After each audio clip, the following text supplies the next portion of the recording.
चोला dynasty को आप कैसे देखते हैं और क्या उनका कंट्रीब्यूशन रहा है भारत के इतिहास में? हम बड़े दिल्ली सेंट्रिक हो गए, बड़े नॉर्थ इंडिया सेंट्रिक में दिल्ली सेंट्रिक। दिल्ली हमारी मतलब दिल्ली सेंट्रिक होके आप इस देश को नहीं समझ सकते जी।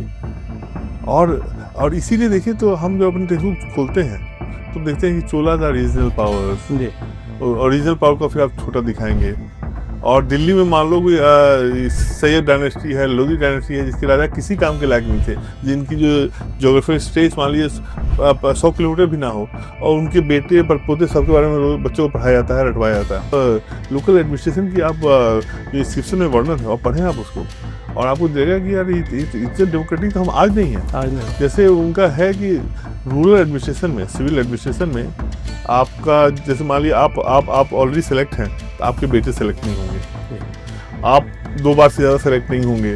मतलब दीज आर रूल्स जो कि हम 21st सेंचुरी में हम इसको इम्प्लीमेंट करने की कोशिश कर रहे हैं ताकि ट्रूली डेमोक्रेटाइज हो, सबके लिए इक्वल पावर। वो चोला उस समय कर रहे थे। तो ये एडमिनिस्ट्रेशन की बात हो गई।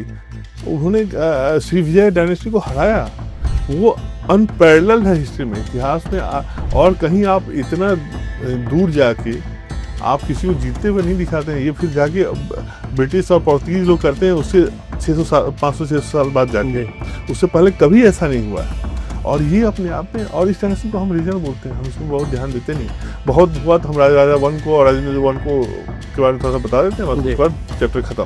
जी। तो ये तो चूंकि हमारी सेंस है, हमारी जो हिस्ट्री अभी भी दिल्ली सेंट्रिक है, इस वजह से है कि हमें लगता है दिल्ली का ही इतिहास ही हमारा सेंट्रल इतिहास है।